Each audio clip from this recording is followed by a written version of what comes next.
Microsoft Teams because not everybody's familiar with this platform.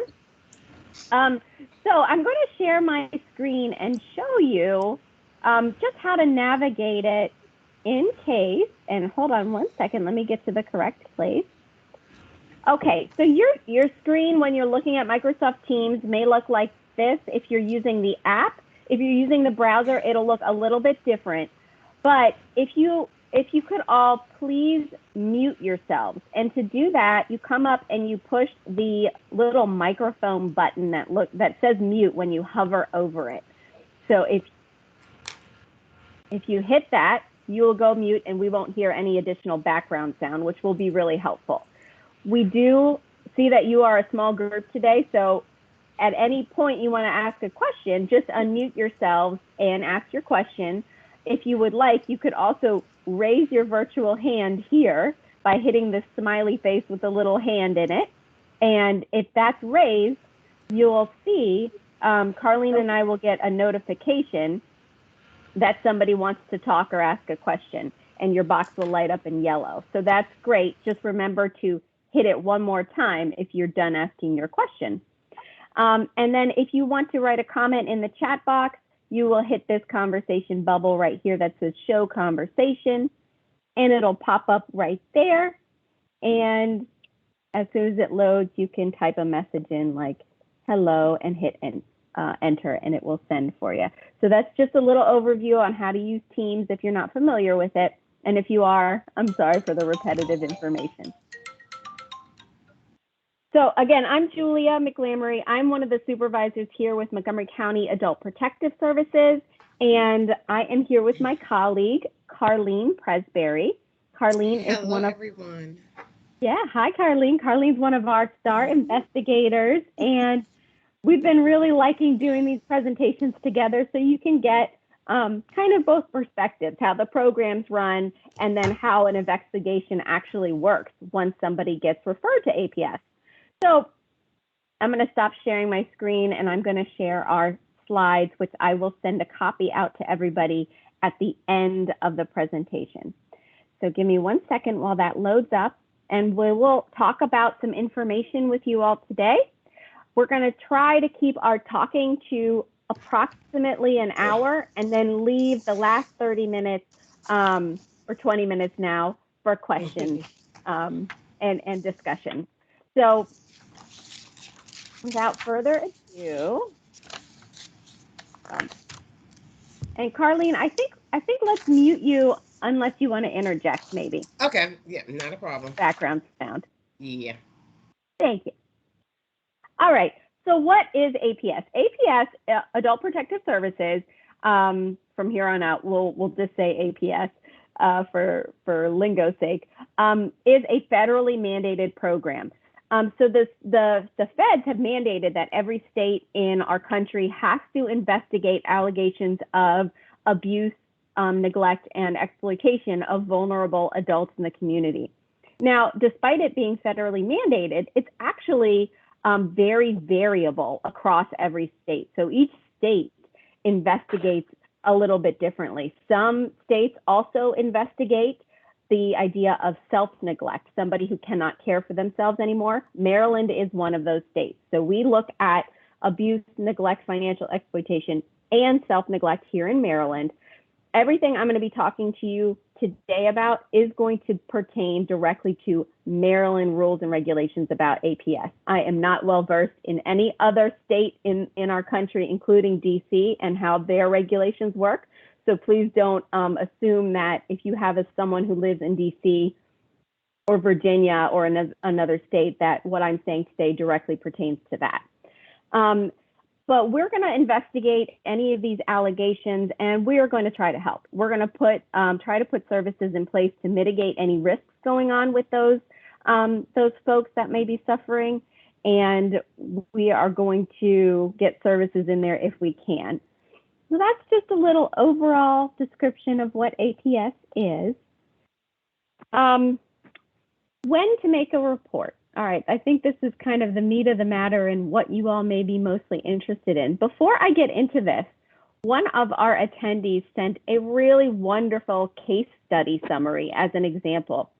I'm going to read part of it to you all today, and we can kind of reference back to that to as we go through as an example, because I think it would be really helpful to have a story as we move through this presentation.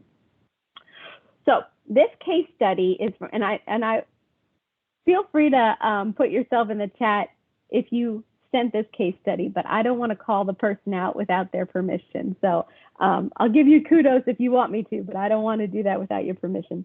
But the case study is about an 80-year-old man living alone with no relatives in the area.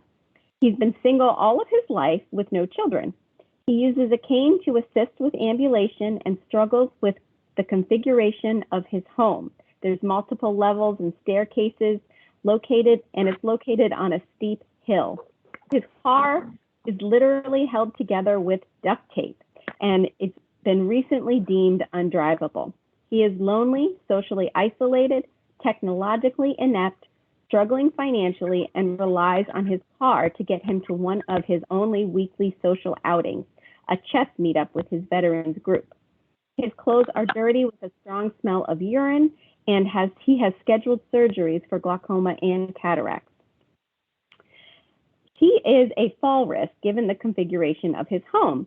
His inability to pay for property taxes and other expenses lead him to consider jettisoning sound financial investments, long-term care insurance, and forego air conditioning and heating to save money. It appears that he has short-term memory loss, as well as ambulatory and vision issues. He appears to be unable to follow through with tasks that need to be completed. He is also susceptible to identity theft and fraudulent phone scams. While the home is in a great neighborhood, it is unkempt and would require an enormous investment to renovate. One realtor deemed it a teardown. His service in the military is promising for accessing VA pension and healthcare benefits. Okay. So there's more to this story about what the village did to try to help this gentleman, but I'm not going to let you guys know that. We're going to use this right now as a possible APS referral, and we're going to talk about it throughout the presentation and point out some different things as we move along. So thank you for sending that. It's a great case study to talk about today. All right, so when it comes to making a report to APS, there are two things that we need to bring it in as a case. Okay, the first is one of the following 5 allegations has to be present: self-neglect, neglect by another person, physical abuse, sexual abuse, or financial exploitation. Now, there can be more than one of those present, but one of those has to be present. And we'll go over some definitions of each of those 5 types of allegations in a minute. So first, we're looking for somebody with one of those 5 allegations. Second, we're looking for a person that is vulnerable. So this is anybody age 18 and up. We don't look at the age. You could call and tell us you're working with a 101-year-old person.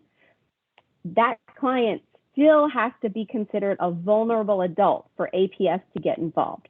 So we need an allegation and we need vulnerability. We're going to talk about definitions for that in just a moment, but just keep that in mind. We need both of those things present for APS to go out and visit with somebody.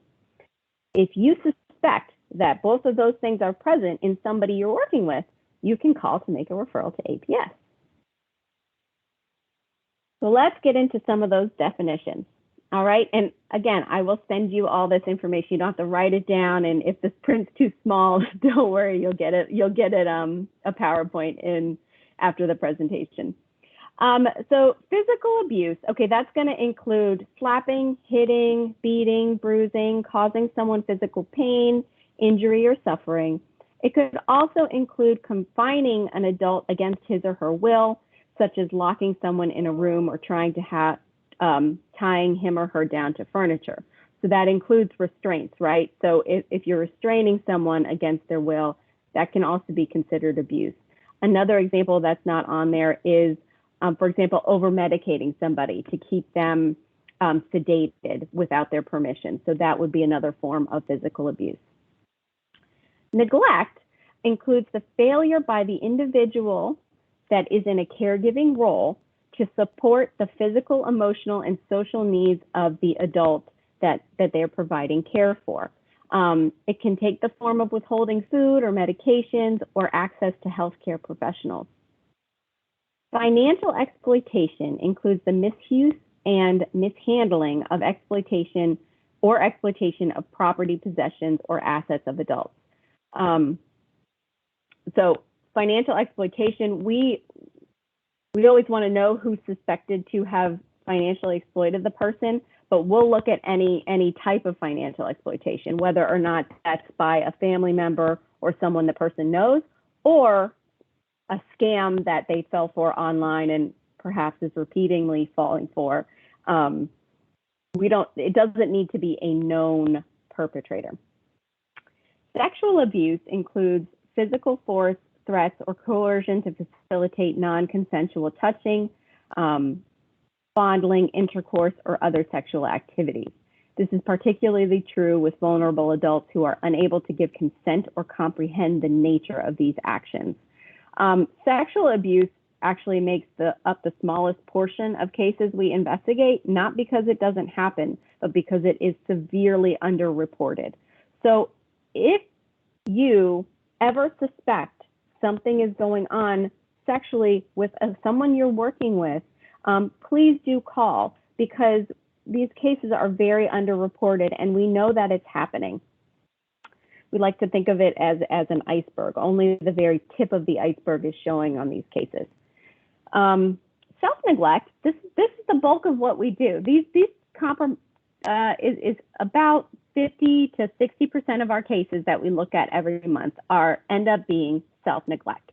So it involves a vulnerable adult who fails to meet their own essential needs.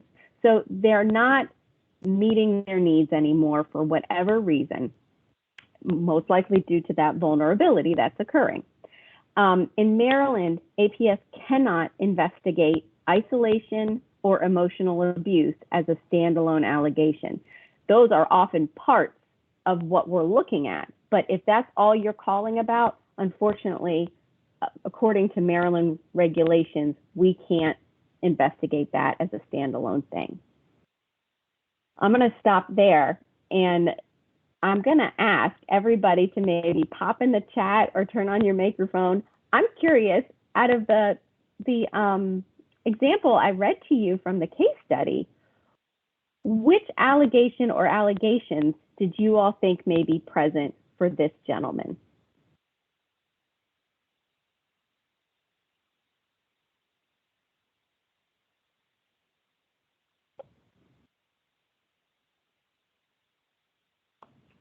All right, good. Okay, so we've got a few suggestions of self-neglect. That is correct, right? So this case study we're going to be talking about today, we are looking at possibility of self-neglect. So great answer. And then Eddie had a question, can those regulations change? They can change, but they have to change through legislation. These regulations are part of Maryland COMAR. So they are regulation that have gone through state legislation. So any changes to those will have to go through the legislative process. So they, when there are changes, they're very slow and they don't happen often. That's a great question. I see we have Doug typing, so I'm going to give him just a moment to get his thought out. Please send this. Yes, I will definitely send this slide. Absolutely. I think it's a very helpful one. Okay, so are there any other questions about the types of allegations before we move forward? And I always like to check in with Carlene to see if Carlene had anything to add there. And she's shaking her head. Okay. All right, cool. Next slide. Okay, so who do we serve? APS serves Montgomery County residents ages 18 years and older who are suspected to be vulnerable adults. We have a couple exceptions here. We do not investigate abuse or neglect in a skilled nursing facility. So in nursing homes, if the concern is that a staff member is abusing or neglecting a person who is in a skilled nursing facility, that is not our jurisdiction. Those referrals always should go to the Office of Healthcare Quality, and I put the number right in the slide for you all. If you forget that, that's totally fine, and you end up calling the APS hotline, we'll help you make that referral, or we'll guide you to the right place. But just so you know, that's not in our jurisdiction. And then the second thing we don't do is we do not investigate allegations of abuse or neglect in DDA licensed group homes. So that's the Developmental Disabilities Office. We don't investigate with them either. Those go to DDA, who has a separate investigation team that does all their own internal investigations. So we can't go into those facilities either. Okay, and Little Falls Village, they did say that I can give them a shout out for that excellent case study. So thank you. All right, so those that's our jurisdiction of who we're looking at with Montgomery County APS. But the biggest and most important piece of that is that these adults have to be vulnerable. And here is the COMAR definition of vulnerability. I think I have this spelled out a little bit better on the next slide. Wonderful. Okay. An adult who lacks the physical or mental capacity to provide for that adult's daily needs. My favorite thing about this definition, and I'm speaking a little bit sarcastically here, is that it is extremely broad. It is very, very vague. It leaves a lot of room for interpretation. So this can create some problems, right? So you're having folks that are calling because they believe that the person they're calling about is a vulnerable adult. Then you have the person who answers the intake line, who is a licensed trained clinical social worker. They may see what you're saying a little bit differently. But, you know, even if they bring that case in, when the investigator, like Carlene, gets it, Carlene may see the case a little bit differently from the intake worker, who may see it differently from the reporting source. And then I, as a supervisor, might say, hey, Carlene, you're really wrong on this. That person is not vulnerable at all. And so you have all these people. We have kind of a running joke in our teams that it is just so hard to determine vulnerability, because we are looking at a person, all of us, whether it's you as the reporting source, intake, the investigator, the supervisor, or anyone else involved, we're looking at those people at moments in time, right? We only see a snapshot when we're looking at that person. And so what we may see could be different from what others see. And we have to try to figure out if we think that they meet criteria set by the state of Maryland for vulnerability. And I'm just going to stop for a minute and look at our questions here. Harvey says, not that our village would run into this, just curious, is there a parallel organization that does the same as APS for those under 18? Yes, thank you for answering that, Carlene. She wrote Child Protective Services. Yeah, Child Protective Services is looking at any type of abuse or neglect for children under the age of 18. You don't have to look at vulnerability. A child is a child. If you're worried about any of those things we talked about occurring, aside from self-neglect, then you're going to make that report to Child Welfare Services for CPS. Great question. I like to do a couple examples of people that we could get calls about, and I like to see in the chat what you think, if you think this is a vulnerable adult or not. So I'm going to read the definition one more time. This is an adult who lacks the physical or mental capacity to provide for the adult's daily needs, okay?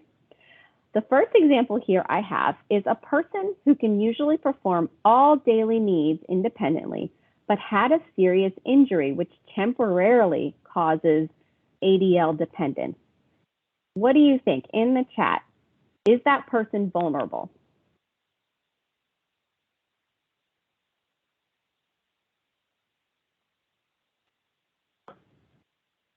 Oh, good. We've got two opposite answers. I love that. What else?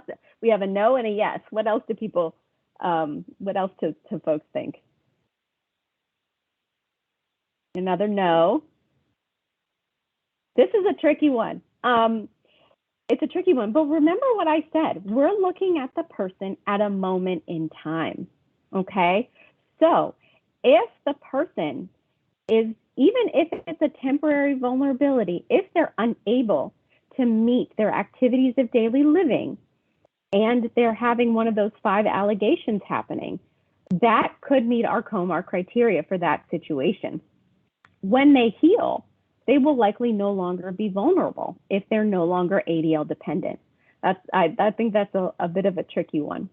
The middle one is a 90-year-old adult who manages all daily needs independently. Is this 90-year-old adult a vulnerable adult? Let's see what you think in the chat.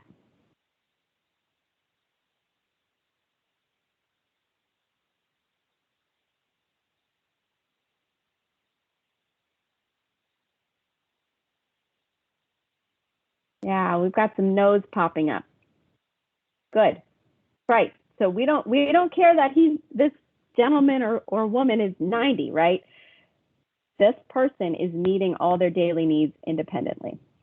And then our final example, how about a person who uses a wheelchair for ambulation, but who has the capacity to ensure all daily needs are met? What do we think? Is this person vulnerable?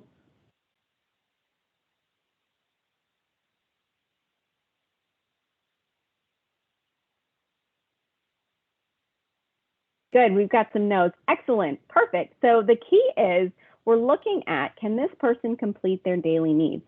Now, let's flip back to our example. Our 80-year-old guy living alone, he's got a lot of things standing in his way for in his situation. What do we think? Is this 80-year-old gentleman possibly a vulnerable adult?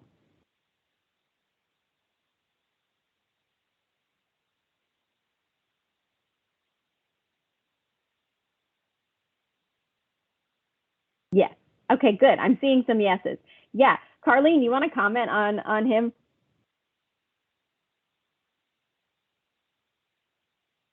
Sure. And looking here, it kind of, if I remember correctly, there was talk about how he's trying to, well, he can't keep up his house. The upkeep is very expensive, and he cannot. There's some safety issues within the house. I mean, there's a couple things. The fact that he doesn't have services, although he hasn't been able to access it. He's getting rid of things that he typically wouldn't do because of his current situation. Yeah. Yeah. There's a bunch of red flags that pop up when you're looking at this situation. Another one would be his short-term memory issues, right? Mm-hmm. Maybe that's affecting his ability to make appropriate plans to deal with his situation. So I'd say this is definitely erring on the side of vulnerability. And so thank you for that example. All right, are there more questions about vulnerability that anyone would like to bring up before we move on?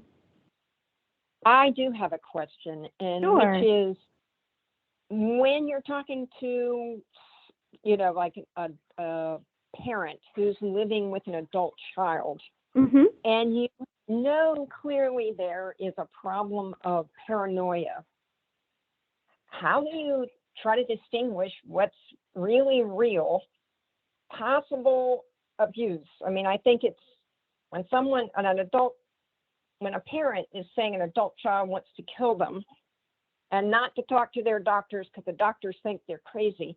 There are just many aspects of this individual story that clearly showed paranoia. Mm-hmm. But the parent's friend is concerned about her, not necessarily aware of the paranoia, but just aware of a long-standing issue in this parent and child relationship. How does one, is this a kind of a case that you investigate? It depends. So, and I'm sorry, because you're on a phone number. What's your name? What's your first name? Margaret Newman. Yes. Margaret. Hi, Margaret. Thank you for that. So it depends. The answer is it depends, right? So we would want to know a little bit more about that adult child, right? Is this purely a mental illness issue that's going on with that person that's causing that paranoia? Or is there something underlying as well that is causing that person, that child, to not meet their daily needs, right? So sometimes there's a developmental or intellectual disability that goes along with that prevents them from meeting their daily needs.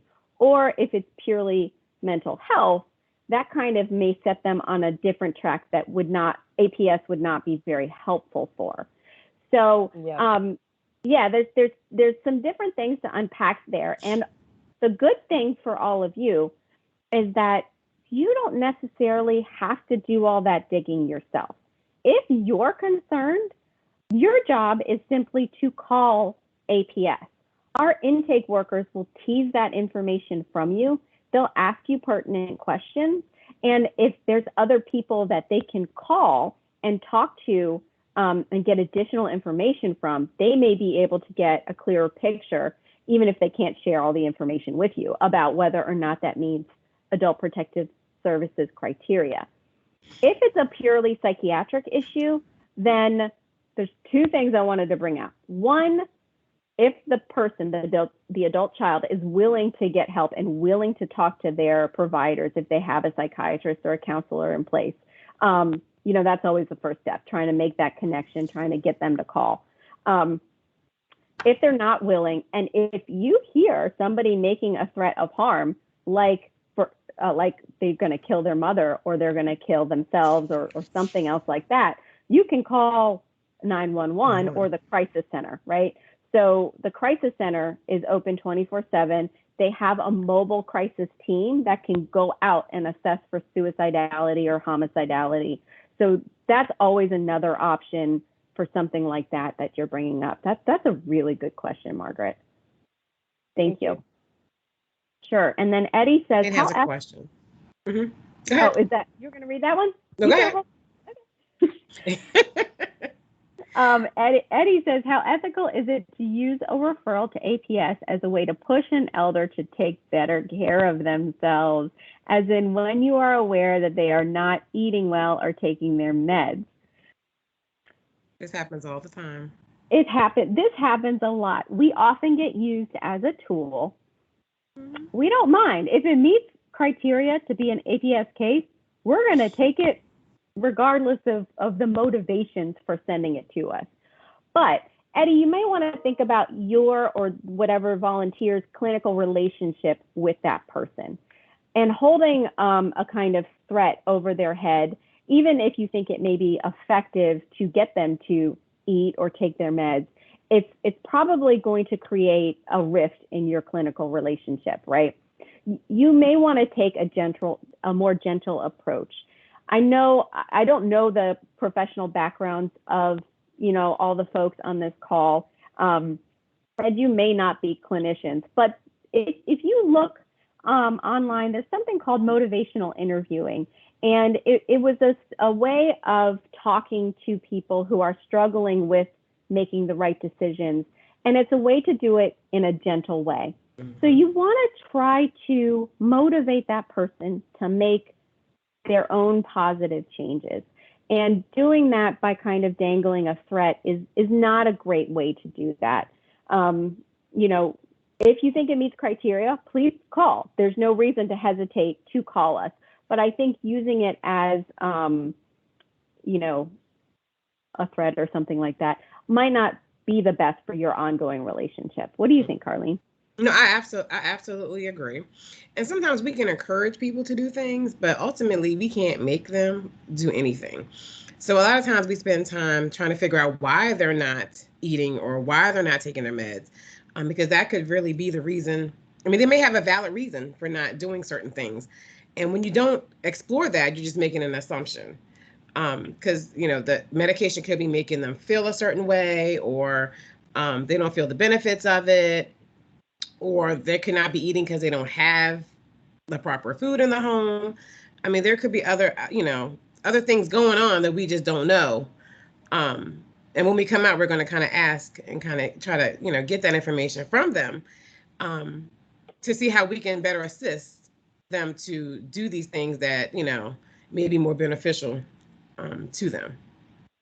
Pazit, oh, go ahead. I was Okay. going to say, well, Pazit has a question, or she's raising her hand.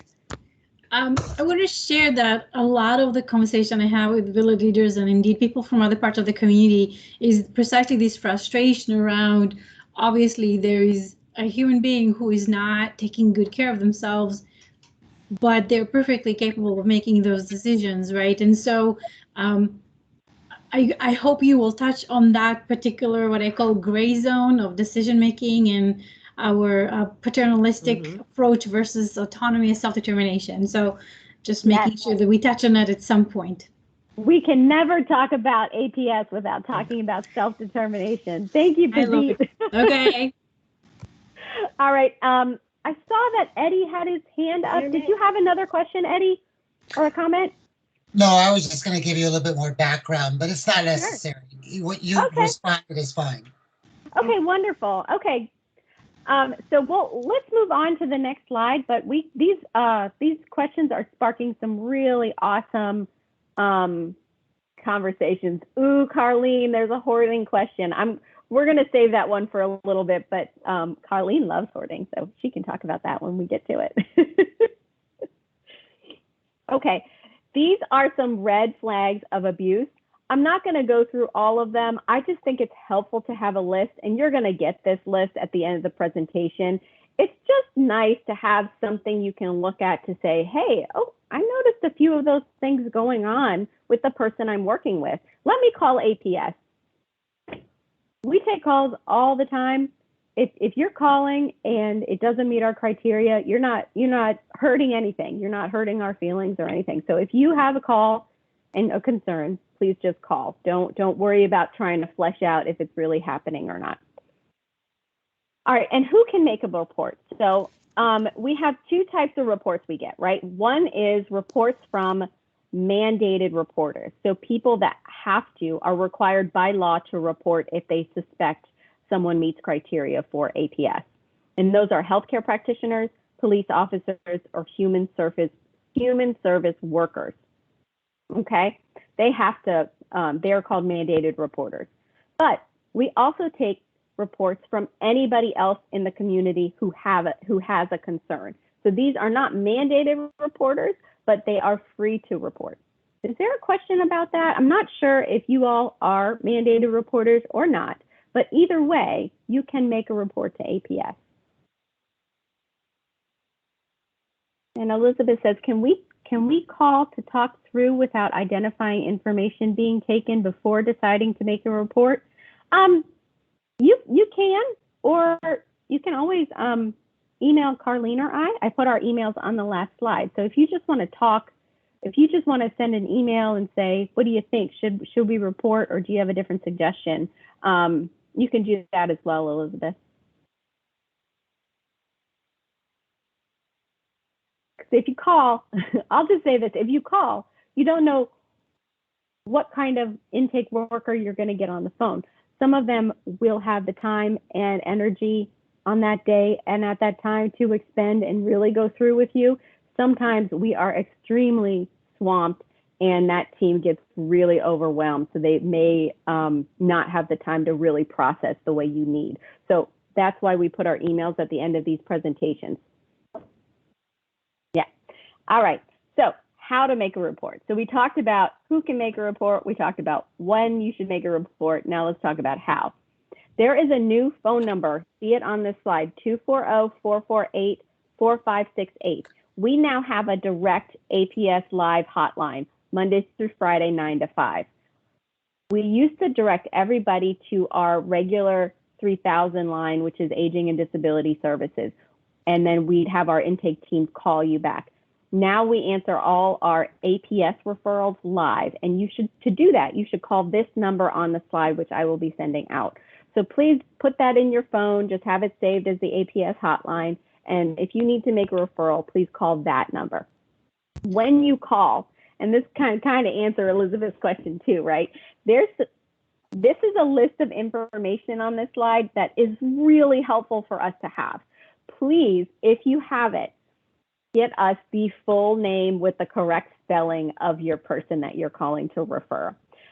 If you have their date of birth, it is even more helpful. if you don't, an approximate age would help too. A correct phone number and definitely a correct address. We have a lot of issues with getting referrals where the address ends up incorrect, and then we're driving all over the place trying to find out where this vulnerable person is who needs help.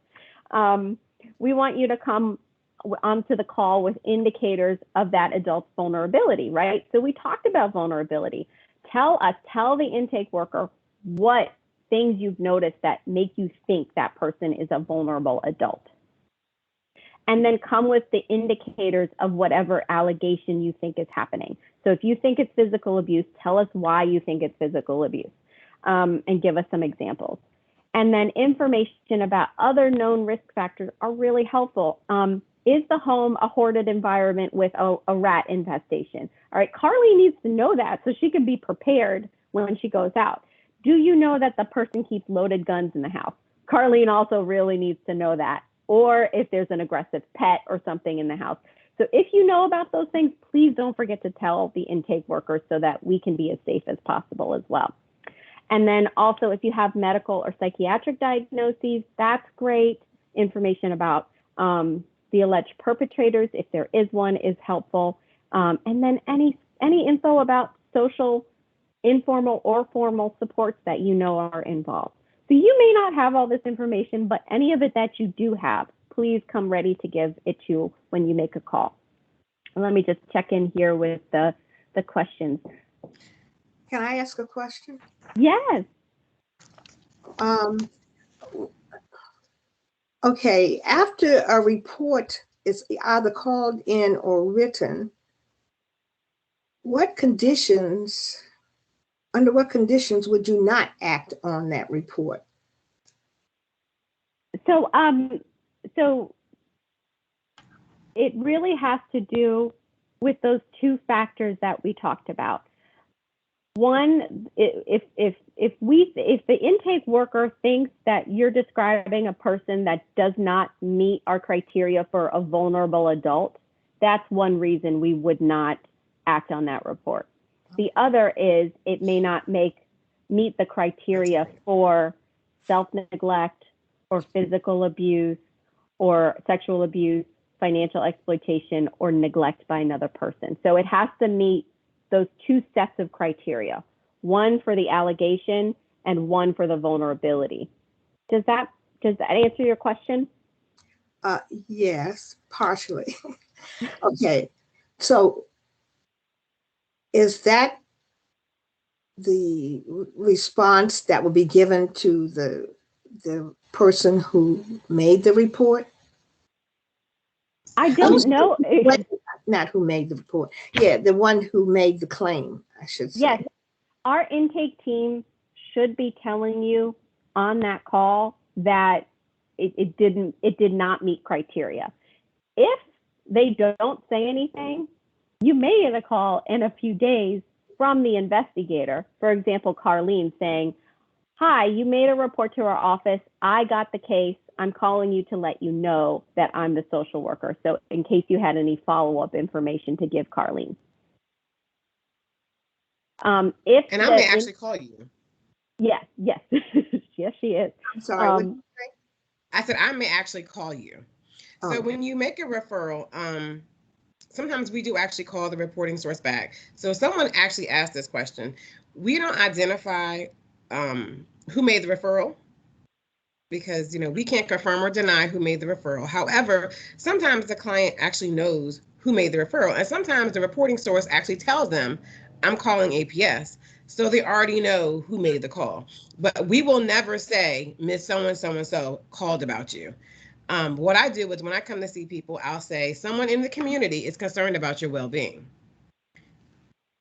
And then they can make whatever assumptions they want. And depending on the information that's shared, sometimes they already know, again, who made it, because only certain people know. And especially during this pandemic, they only have access to certain people, or only certain people have access to their home. So if you're describing things that are in their home and you're the only person who's been there, then they're going to kind of know. But it's important sometimes for us to call, as the investigators, to call the reporting source to, one, make sure that the intake person got the information correct, because sometimes they may transpose a number, or they may miss something, or the person may have thought of something after the call that they didn't report. And so then it gives them an opportunity to share that information with me, so that when I do go out, I will have additional information to kind of work with. Did that answer your question? Yes, pretty much. I guess I'm thinking of an incident that was filed several years ago. So obviously you all have made some changes to your reporting process and how you react upon them, because it was an obvious condition of neglect. People came out. They thought that it was. Let me see, APS was called, the medics were called, and because of a family member who had some kind of papers that no one else knew what they contained, you all didn't act on it. The first time you did take this individual, the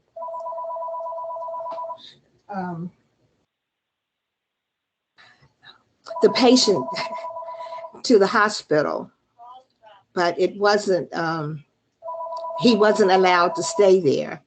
The family member who had these papers was able to take him out. Okay.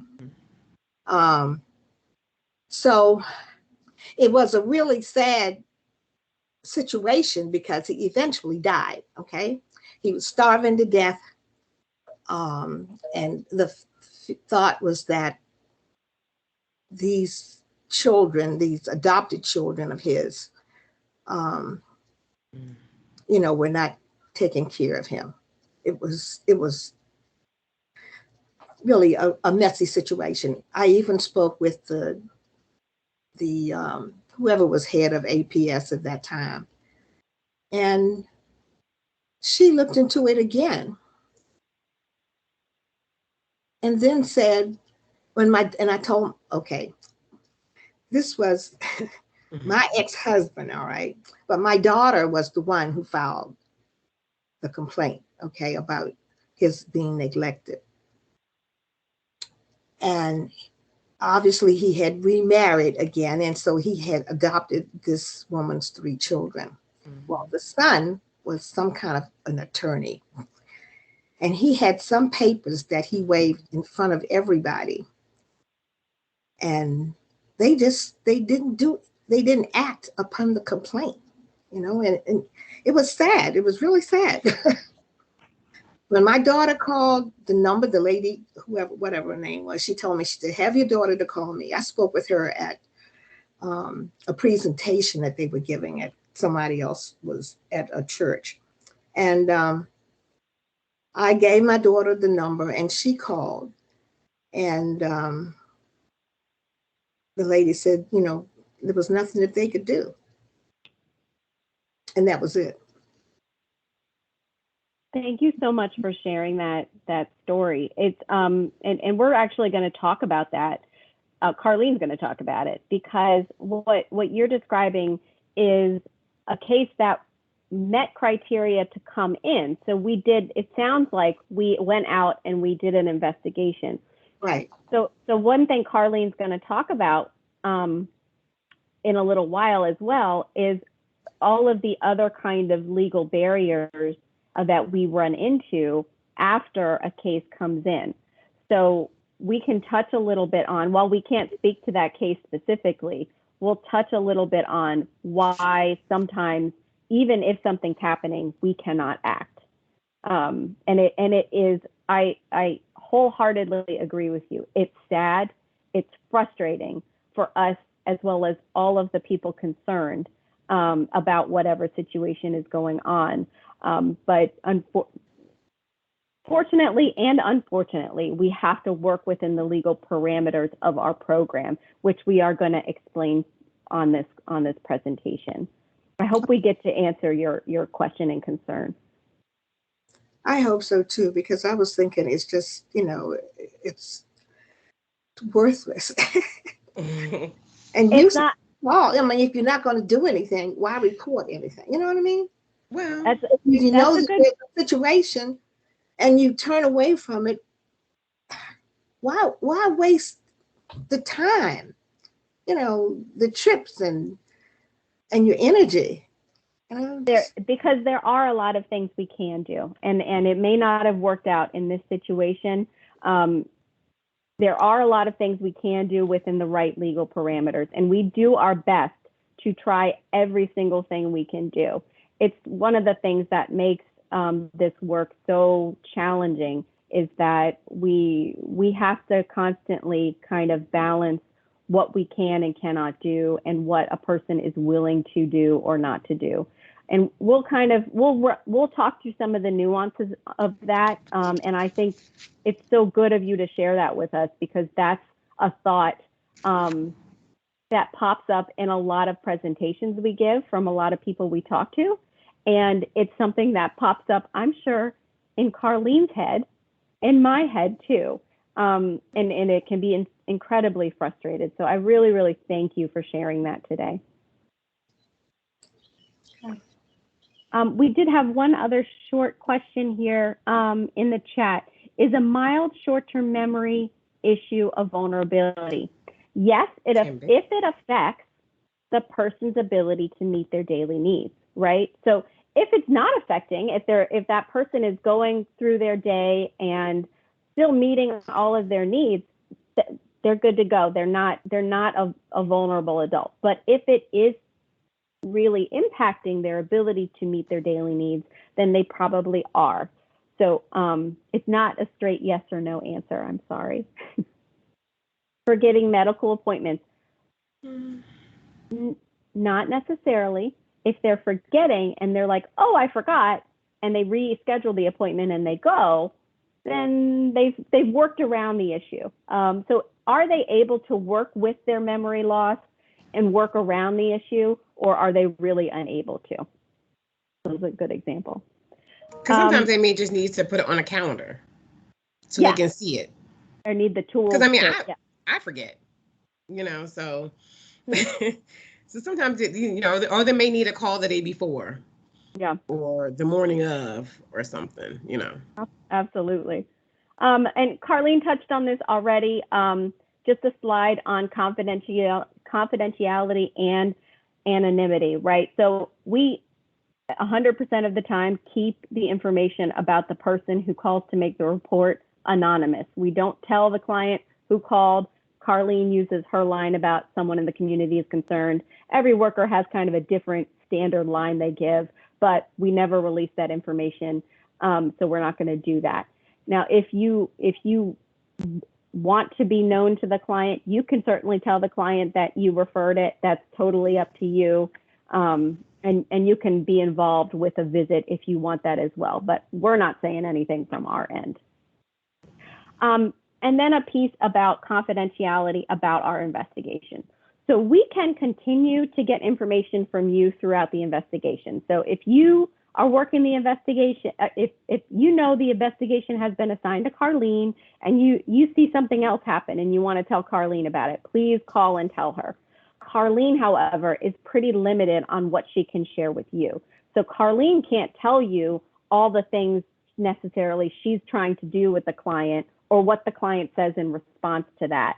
She's bound by HIPAA. So she is very limited on the things she can share with you. But if you have additional information for us, please do call and let us know.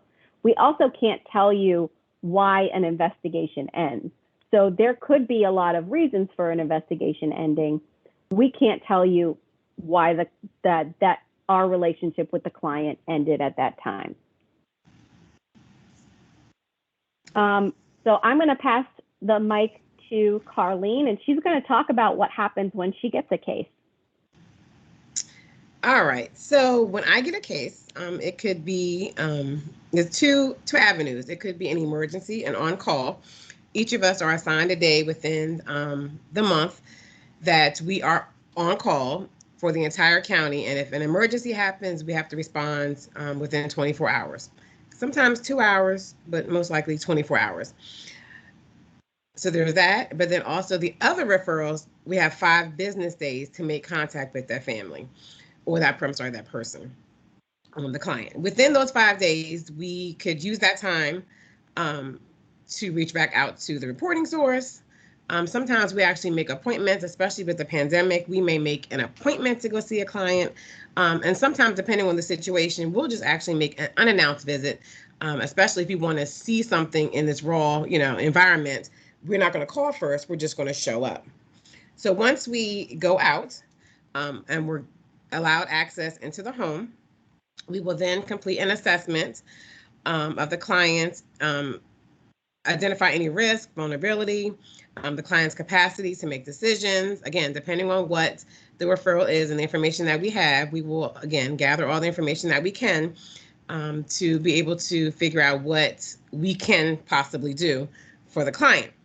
We will then create a plan to mitigate the risk and implement a plan that's safe for this family or this person. We may contact resources, other agencies, things of that nature to help with this plan and try to execute it and to again mitigate any risk or anything.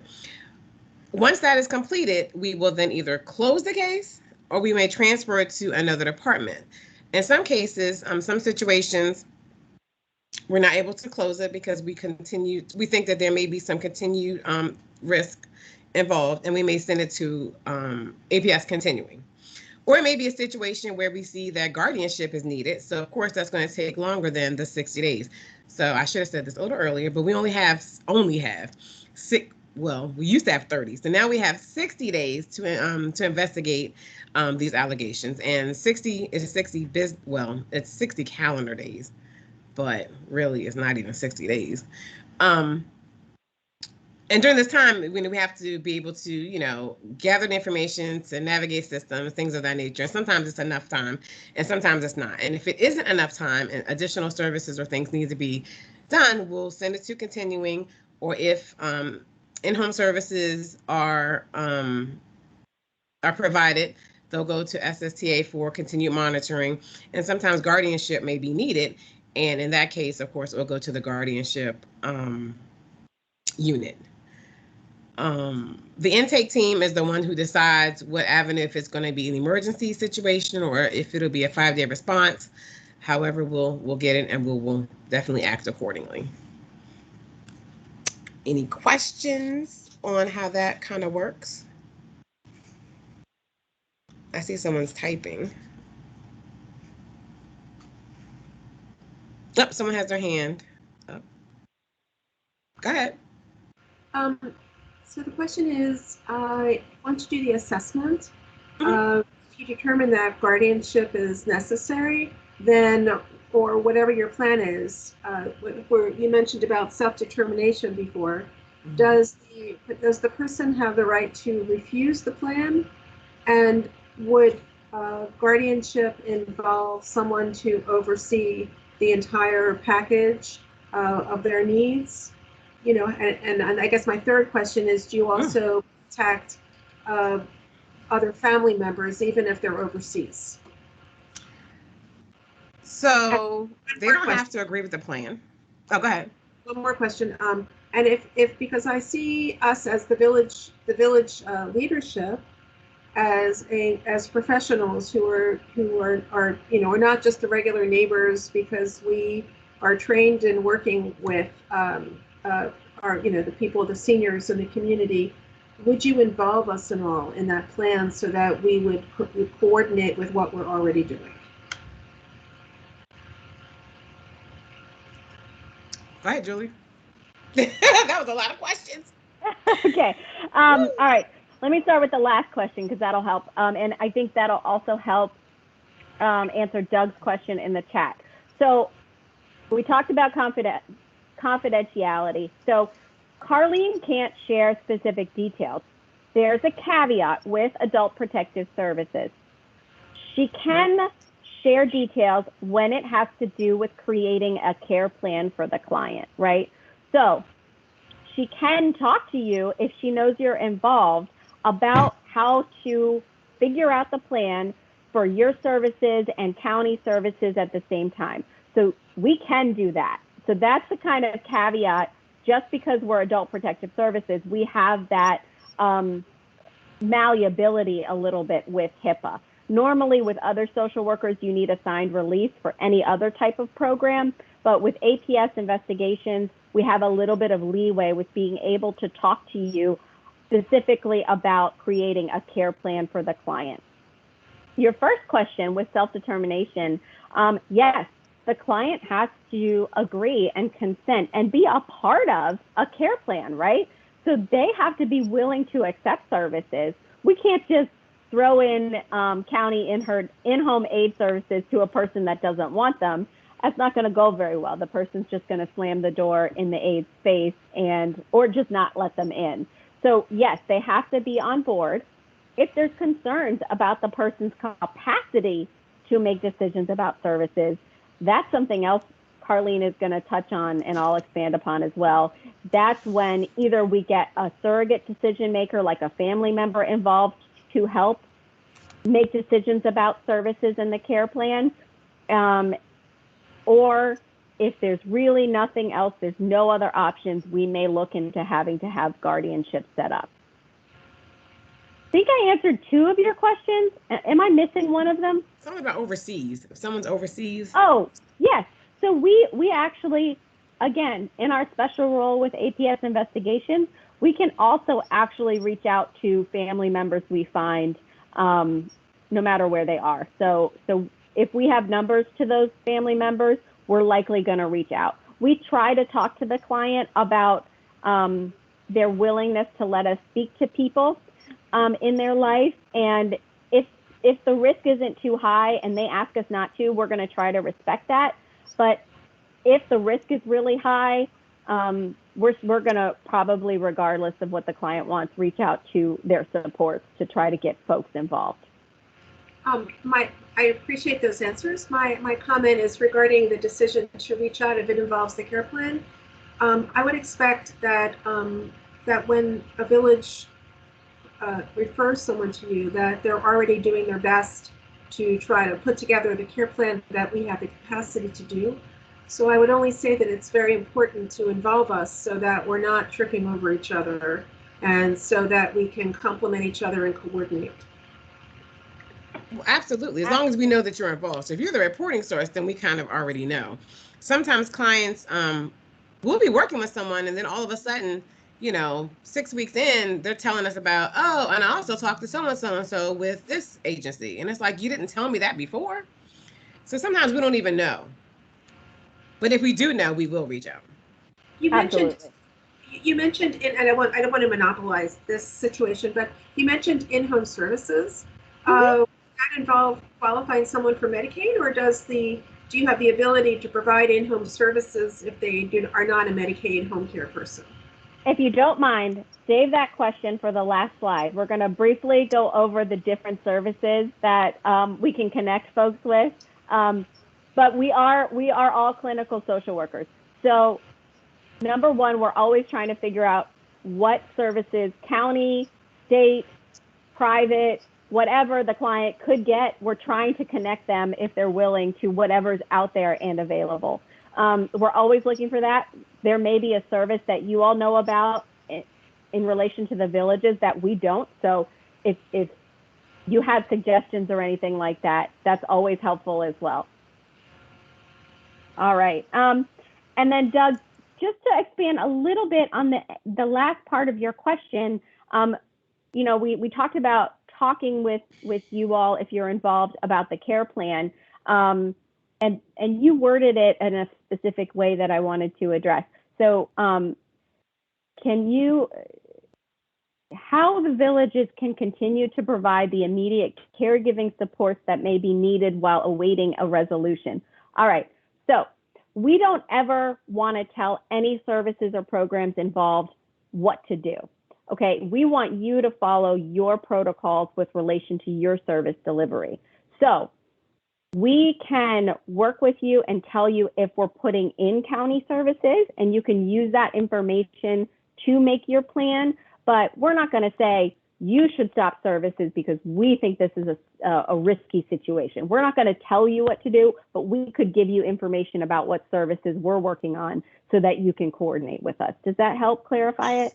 Yes, that's very helpful, because really what I was thinking is just being aware at every step of the process of where that process is so that we know what to continue doing or do more of or stop doing.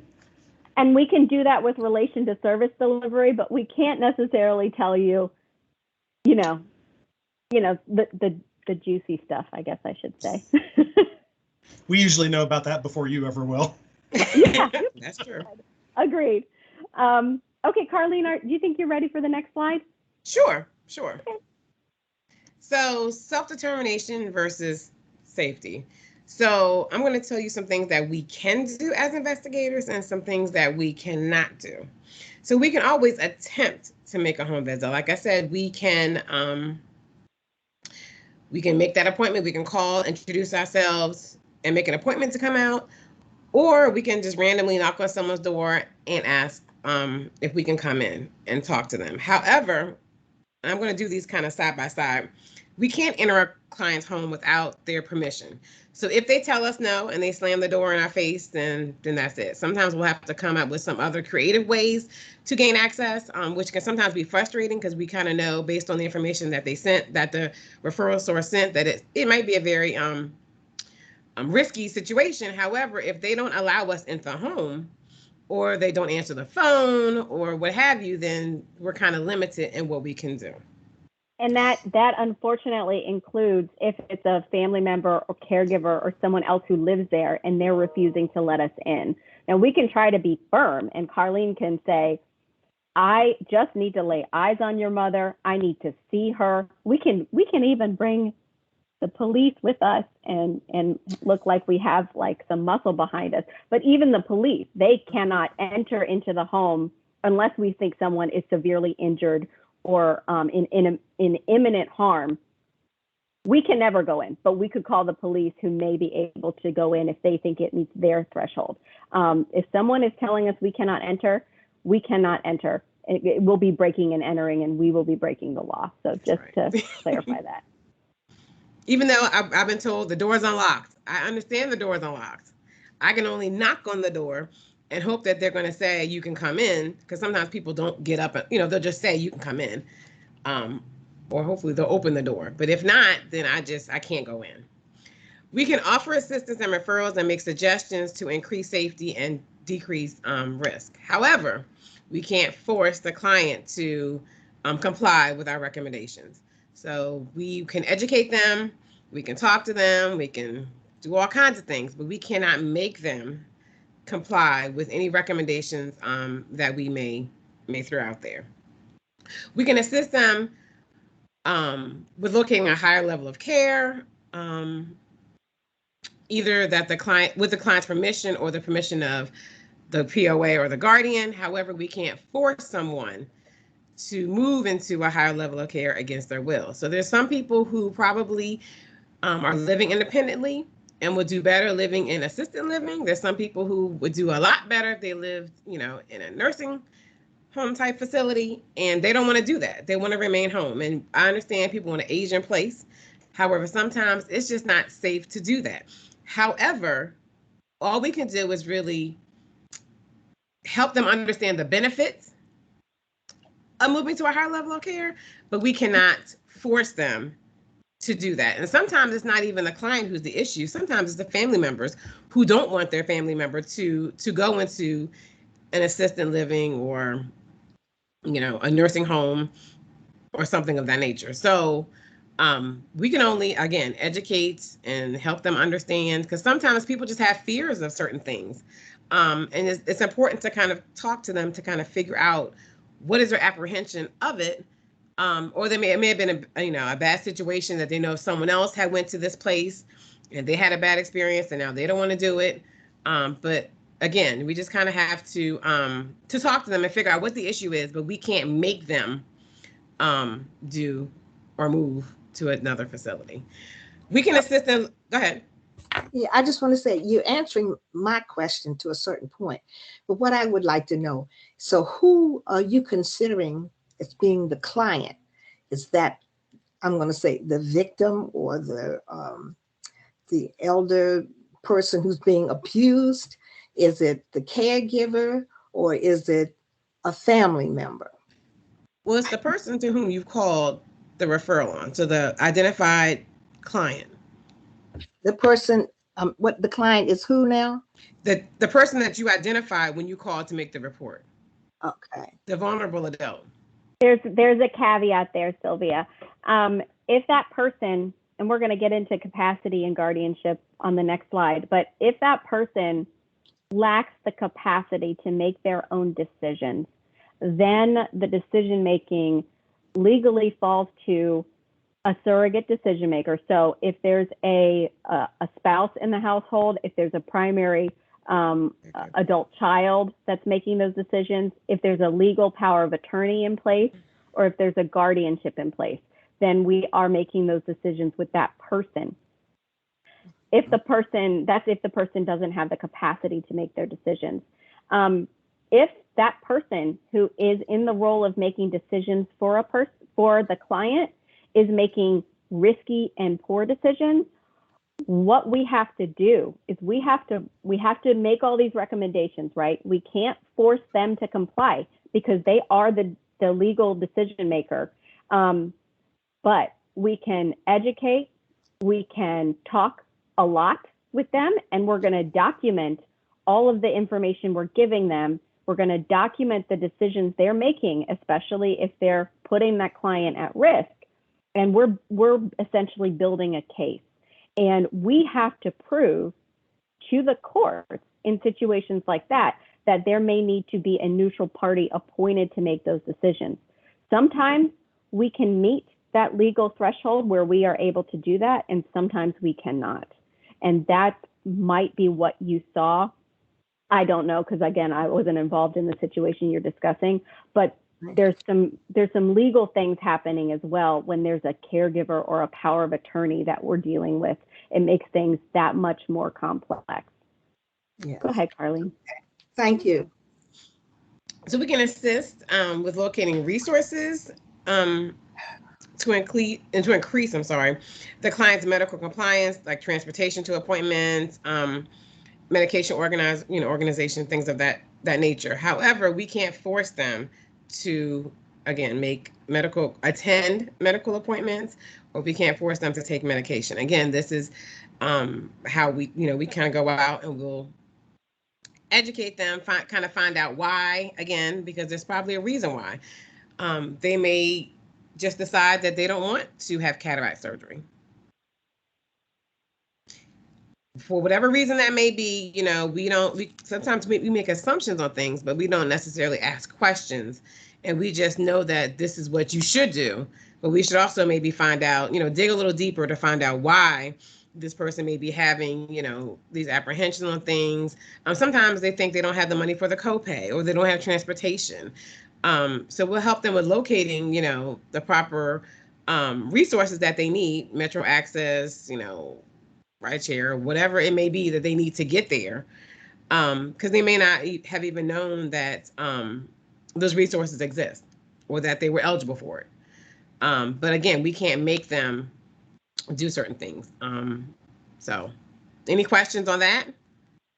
Because everyone, you can make your own decisions. However, if, you are found incompetent, you can't do that. That's one thing. But as long as you're able, you're cognitively intact, and you can make these decisions. Unfortunately, and I'm going to say it, but I hate it. People can make poor decisions. And that's kind of, unfortunately, what it is. And sometimes we have to respect that.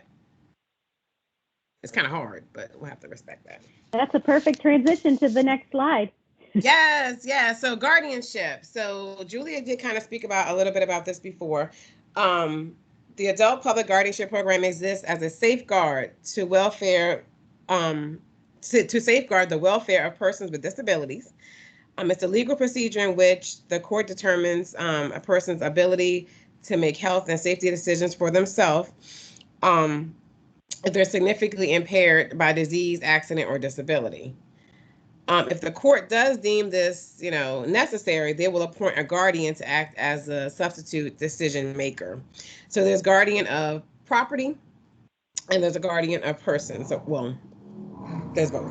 So guardian of person, the court is authorized to make decisions for the disabled person about their health care, shelter, or other daily needs. Guardian of property is just that, is someone who's appointed by the court to manage the property of a disabled person. This is the last resort, the least restrictive option, or every least restrictive option must be attempted first before guardianship is even explored. Competency, you have to make sure that this person is unable or they lack the ability to make and communicate informed decisions regarding, their finances or their health care. Certifications are needed by a physician, psychologist, or clinical social worker to say that this person can't do these things, and it's really decided by the court whether this person needs a guardian appointed to them. I'm gonna go ahead and let you. No, that perfectly kind of summed it up. We could talk about guardianship for another 3 hours. So I don't want to get too into the details because we have another important couple of slides coming up. But I also just wanted to mention why we put enforceability on there. When the judge appoints a guardian of person for somebody, especially, we need to make sure that the guardianship is able to be enforced, right? So take, for example, the idea of somebody who could be severely mentally ill. That person could be homeless. That person may not have any physical disabilities. Even if that person lacks the capacity to make decisions for themselves, that guardianship would be really, really difficult to enforce because that person would be able to get around, to leave a facility whenever that person wanted, and we would have no control over where that person would go. So we always are looking at enforceability as well in a situation. But again, I can't highlight enough that this is the last resort. This almost is never done with us on the first time we have an APS investigation for somebody. This usually happens when we have multiple ongoing APS investigations and have tried repeatedly over and over again lots of different things with what's going on with this client. It has to be really egregious for us to do this the first time, or maybe there's an emergency that's going on. Absolutely. I've actually never done one. And APS, I've been with the agency for 2 years. Yeah, no, you haven't. Knock on wood. Done one yet. APS cannot set up powers of attorneys for the client. This has to be done independently. Family can help with it. The client can appoint an attorney. Legal aid can help with getting a power of attorney appointed. We are not a legal service, so we cannot do that for a client. That's a good question. I've often told them where they can get the documents and how to do it, but we can't help facilitate that. We have to be very careful not to tread on giving legal advice in any way. So we try to work around that. Contact. Arlene, I think you're going to do this next slide and I'll look up the contact for legal aid. Sure. So if you try to make an APS referral and it does not meet criteria, then you can always call the 3000 line, so 240-777-3000, and speak with someone who's able to provide you with information in regards to other programs or services that may be able to assist the situation. But during that process, though, you can still continue to offer, support and assistance to the person if you are able and willing to do so. To the extent that they will accept your support, because sometimes people won't even let you kind of, check in with them. But, always call APS, the hotline, if the situation declines. So if the situation gets worse, which we've had that happen before, you may call the first time and it didn't meet criteria. but things have kind of gotten worse since the first call, we'll still have, access to see that you called the first time. But you may actually, meet criteria at that point. But you can always call. I think the next slide is going to talk about other services that we have. But they also may be able to give you ideas on how to assist the client. Any questions on that? I have a question for you, Carlene. Sure. Because you are an experienced social worker of 17 years, I thought you might have some advice, because we did get a question in advance of this presentation, of what, as a volunteer working with an adult, you might do if you call APS. APS said, no, that does not meet criteria for a case. But as a volunteer, you're still working with this person, and you think there's some risk there. What's your advice? Well, again, if you call and there's some, if you call the 3000 line, they're able to connect you. But then also, I would definitely just kind of figure out what exactly the need is for the client, and what is it that can kind of help the situation. Because sometimes we're aware of things that we kind of don't realize that we are. We know some resources, or we speak with our colleagues, but definitely keep in touch with the client to find out exactly what it is that you can continue to do to assist them. Because sometimes it's not going to meet our criteria, and sometimes they just need support, or they may not understand how to access, some of this support. We got 2 hands coming up. I know time is kind of, because we only have an hour and a half, correct? Yeah. Yep. I don't know. Yep. And I was just going to add to that, if APS says no and the situation declines, call us back. If something else happens, if an event happens that makes the situation worse for the client, call us again. Don't keep calling us if nothing's changed and we said no, but sometimes something happens and then it does make it meet criteria. What's up, Pazit? I want to note something. This is from the village's perspective. The concern around that question is also their liability and or ethical responsibility in enabling a situation that they deem unsafe.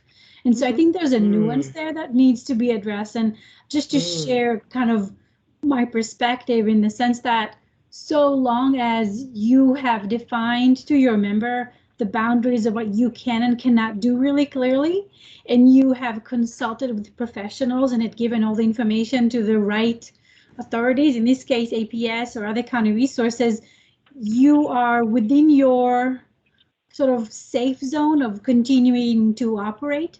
But if you feel like this is, some people are creating an unreasonable burden on your volunteer and infrastructure, and so that's a whole different conversation to have about, how much can you take on.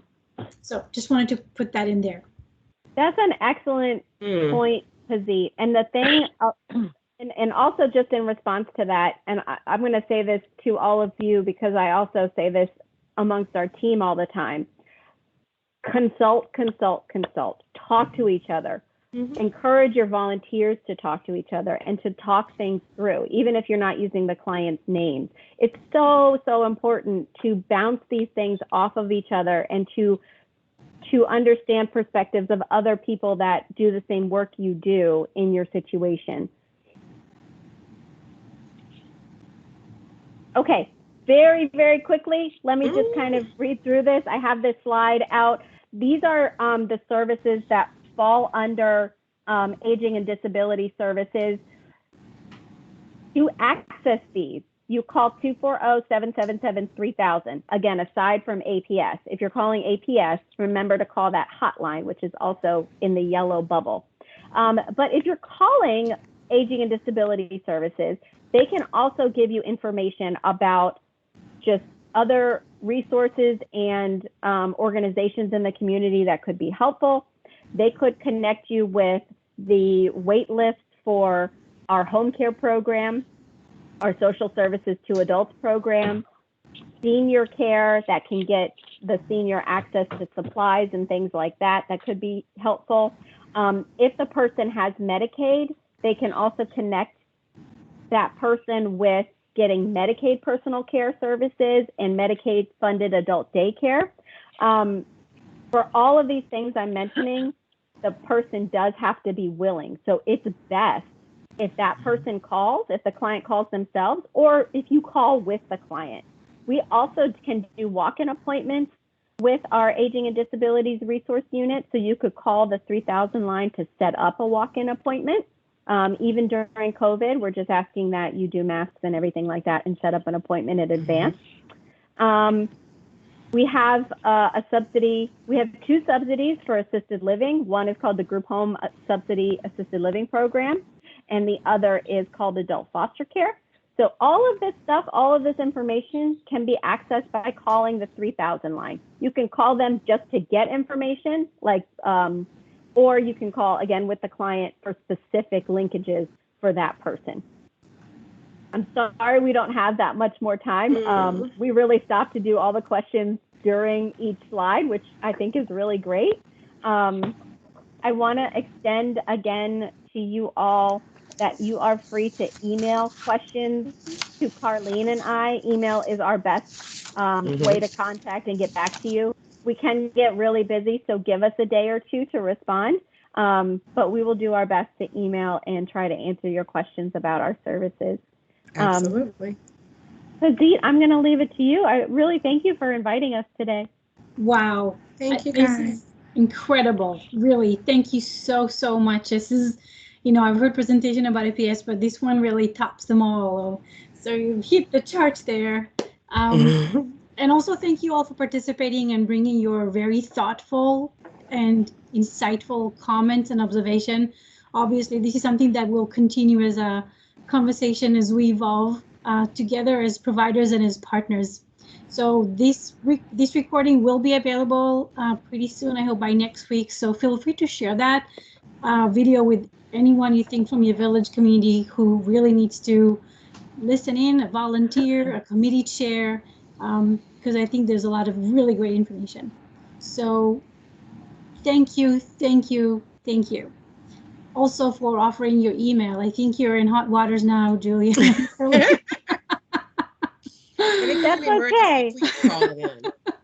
Yeah. And I think, you know, we should also talk about, you know, offline about ways we can offer kind of the opposite training to APS investigators about villages and where they are and what they do and how can APS leverage that as a key resource when they set up a plan for people in the community. So it goes both ways. Yeah. This is reciprocity. We'll take it. Yep. Right. That sounds great. I'll email you about possible staff meetings. Fantastic. Okay. All right. So without further ado, we're going to adjourn for today. I'm going to stop recording. I think I stopped recording. No, I'm not.